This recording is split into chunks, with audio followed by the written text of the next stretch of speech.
What colour is the ocean? Oh my god.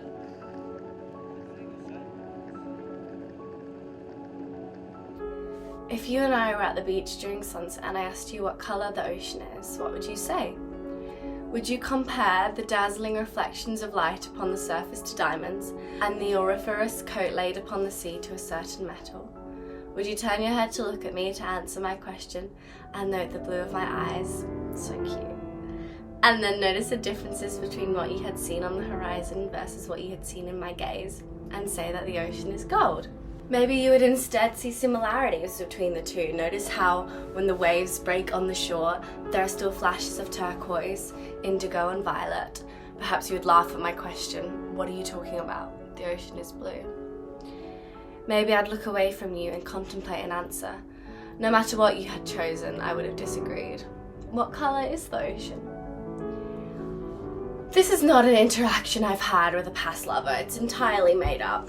I wish it were. And as I'm writing this, I'm trying to relate it to some experience that I've had that could be close.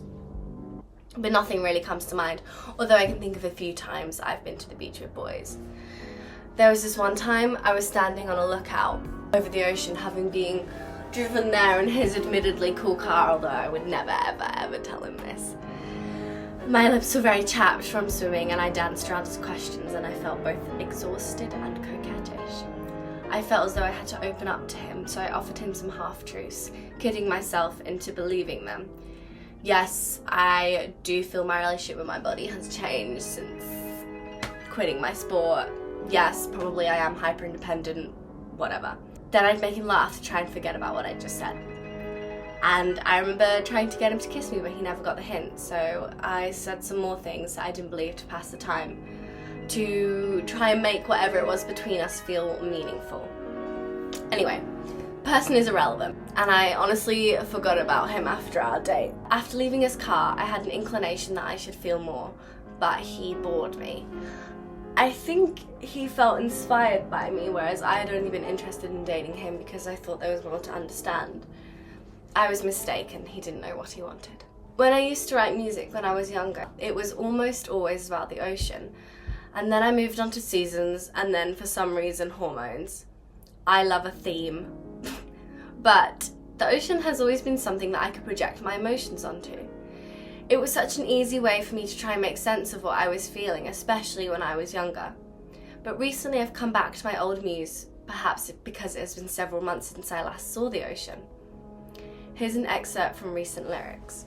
You are the evening and I am the wine, and because it is summer, you tell me it's fine. But don't look at me that way, I can't blame this on the heat. I am a dreamer and you make me blue. When I drive down coastal, I can only see you. But don't look at me that way when you're pulling me into the sea. At 20, I relate to the ocean more than ever for some reason. For example, when I date boys, such as him in the example above, and when I make new friends, I am the ocean during sunset, especially during those first few moments when you meet me. When I meet someone, anyone, really, I have to be perfect. I must be perfect by 7 p.m. tonight. I must be perfect by the end of March. I used to attempt to achieve this when I got into trouble as a child. I would remember writing in my diary that I needed to be an angel for a week so my dad would forget about something wrong that I had done. Is that too personal for YouTube? Probably. Whatever. So I try to be golden in interactions where I feel out of control. When I meet people, I need them to have this image of me, one that isn't entirely true. But time goes on, and you cannot hide yourself forever. So I become myself again. The sun hits midday at the beach and the wind picks up and the tents get blown away and the sand stings your ankles.